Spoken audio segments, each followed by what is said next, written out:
আবহাওয়ার খবরের দিকে নজর রাখবো। লাল সতর্কতা উত্তরবঙ্গের 4 জেলায়, তীব্র বৃষ্টির পূর্বাভাস উত্তরবঙ্গের 4 জেলায়, দার্জিলিং, জলপাইগুড়ি, কোচবিহার ও কালিম্পংয়ে রয়েছে ভারী থেকে অতি ভারী বৃষ্টির সতর্কতা। উত্তরের বাকি জেলাতেও ভারী বৃষ্টির পূর্বাভাস।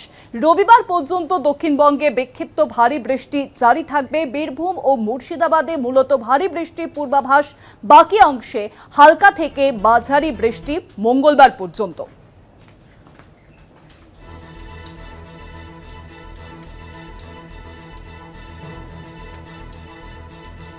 আরো জানাবেন, নিউজরুম থেকে সরাসরি রয়েছেন আমাদের প্রতিনিধি শাশ্বতী রায়। শাশ্বতী, দেখো, যে নিম্নচাপের অবস্থান ছিল সমগ্র উড়িষ্যা জুড়ে, সেই নিম্নচাপ ধীরে ধীরে উত্তর থেকে উত্তর পশ্চিম দিকে অগ্রসর হয়েছে এবং এই মুহূর্তে পশ্চিম ঝাড়খণ্ড এবং দক্ষিণ বিহারের সংলগ্ন অংশে অবস্থানরত রয়েছে সেই নিম্নচাপ, এবং এই নিম্নচাপের প্রভাবেই প্রচুর পরিমাণে জলীয় বাষ্প রাজ্যে প্রবেশ করছে।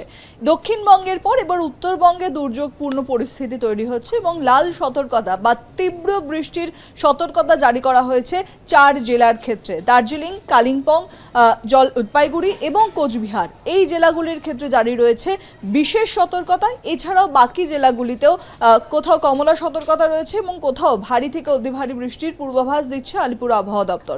সেই অনুযায়ী আগামীকাল অর্থাৎ রবিবার 5 তারিখ পর্যন্ত এই লাল সতর্কতা জারি উত্তরবঙ্গের উপরের দিকের জেলাগুলির ক্ষেত্রে। তবে বৃষ্টিপাত জারি থাকবে মঙ্গলবার পর্যন্ত, এবং মঙ্গলবার পর্যন্ত উত্তরবঙ্গের একাধিক জেলাতে বজ্রবিদ্যুৎ সহ ভারী বৃষ্টির পূর্বাভাস জারি রয়েছে। তার সঙ্গে কোথাও কোথাও 30 থেকে 40 কিলোমিটার বেগে দমকা ঝোড়ো হাওয়া বইতে পারে বলে জানাচ্ছে আবহাওয়াবিদরা।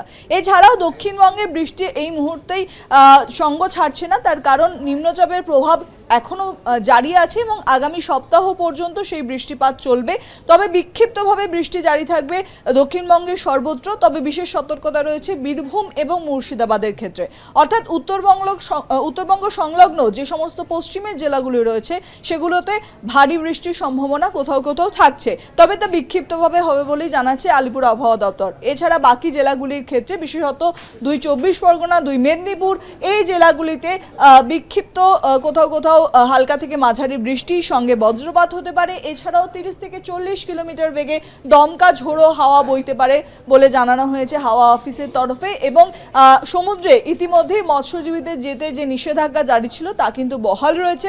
আগামী 6 তারিখ পর্যন্ত সেই নিষেধাজ্ঞা কিন্তু কার্যকর থাকছে বলেই জানাচ্ছে হাওয়া অফিস। তাই বোঝাই যাচ্ছে যে পুজো কাটলেও দুর্যোগের ভ্রুকুটি কিন্তু এখনো সঙ্গ ছাড়ছে না বঙ্গের, এবং আগামী সপ্তাহ পর্যন্ত এই পরিস্থিতি বজায় থাকবে। ধীরে ধীরে বর্ষা বিদায়ের যে প্রক্রিয়া, সেই প্রক্রিয়াও কিন্তু শুরু হবে। 10ই অক্টোবরের পর যে শিডিউল থাকে মৌসুমী বায়ু, সেই শিডিউল অনুযায়ী তার বেরিয়ে যাওয়ার যে সময়সীমা, সেই সময়সীমাও কিন্তু এগিয়ে আছে। তাই মনে করা হচ্ছে এই নিম্নচাপ কাটলে বর্ষাও ধীরে ধীরে বিদায় নেবে বঙ্গ থেকে। অনেক ধন্যবাদ শাশ্বতী। নিউজরুম থেকে সরাসরি ছিলেন প্রতিনিধি শাশ্বতী রায়।